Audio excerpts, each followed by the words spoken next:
بسم اللہ الرحمن الرحیم۔ السلام علیکم ورحمۃ اللہ۔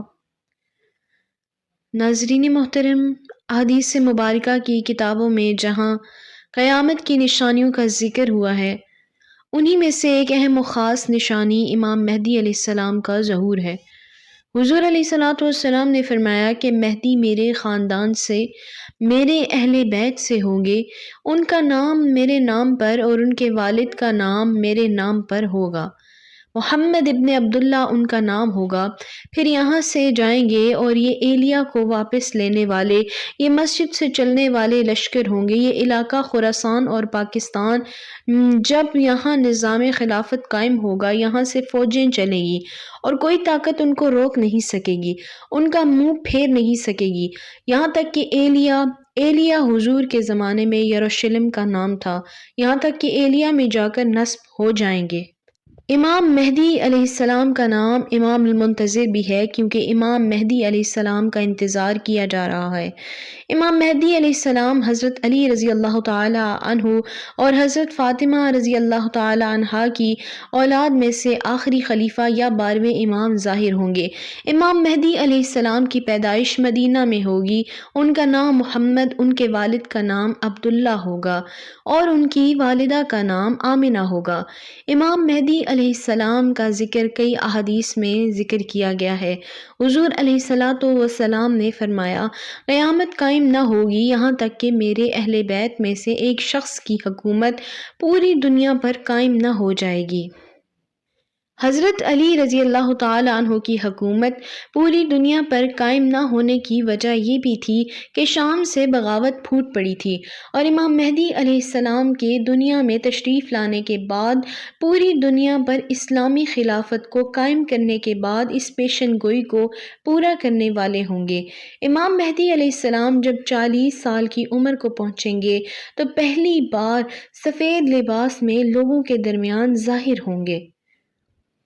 آپ علیہ السلام کے پاس موجودہ نشانیوں میں سے رسول اللہ صلی اللہ تعالی علیہ وآلہ وسلم کی قمیض مبارک، آپ کی تلوار اور جھنڈا بھی ہوگا۔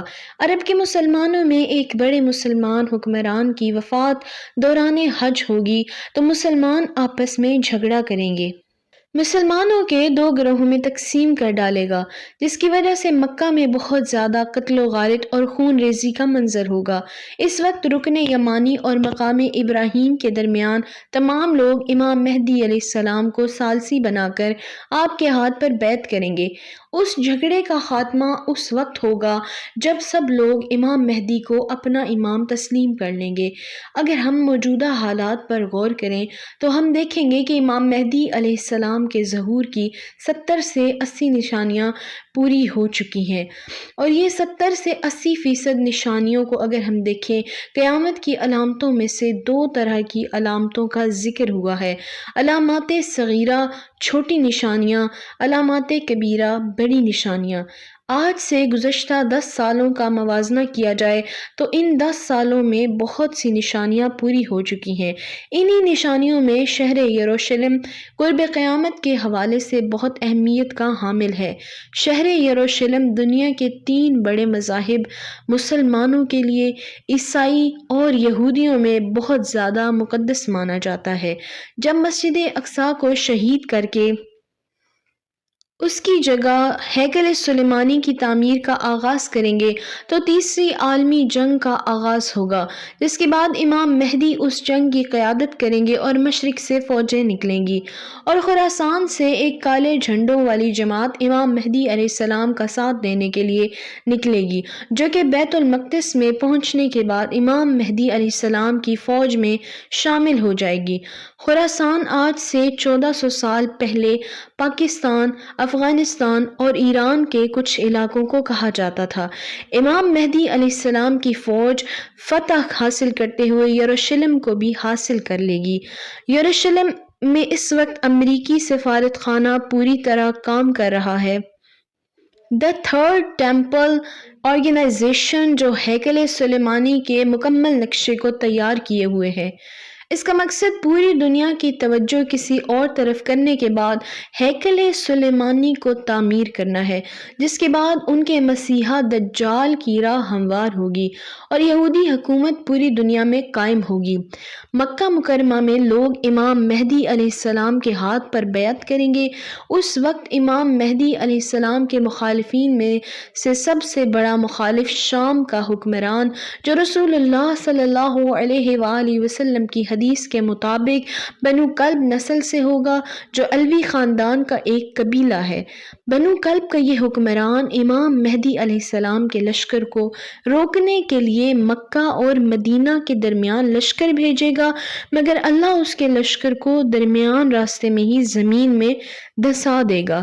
اس بات کی خبر پوری دنیا میں پہنچ جائے گی۔ تمام دنیا سے لوگ امام مہدی علیہ السلام کی بیعت کرنا شروع کر دیں گے۔ امام مہدی علیہ السلام کے 7 سالہ دور حکومت میں بہت سے علاقوں کو فتح کرتے ہوئے یروشلم میں پہنچیں گے تو اس کو بھی فتح کر لیں گے۔ اس کے بعد تمام دنیا کے کفار اتحاد کریں گے اور اعلان کریں گے کہ دجال ظاہر ہو گیا ہے۔ تمام کفار دجال کی قیادت میں ایک لشکر تیار کریں گے، جو امام مہدی علیہ السلام کے ایک لشکر پر حملہ کرتے ہوئے مسلمان لشکر کو شکست دے گا۔ یہ لشکر ہٹتے ہٹتے دمشق کی ایک جامع مسجد میں گھر کر رہ جائے گا۔ جب فجر کا وقت ہوگا تو عیسیٰ علیہ السلام کا ظہور ہوگا، اور عیسیٰ علیہ السلام کا ظہور اس طرح ہوگا کہ آپ زرد رنگ کا لباس پہنے ہوں گے اور 2 فرشتوں کے پروں پہ اپنے ہاتھ رکھے ہوئے دمشق کی جامع مسجد کے شرقی مینارے پر آپ کا نزول ہوگا، اور اس کے بعد آپ دجال کا خاتمہ کریں گے۔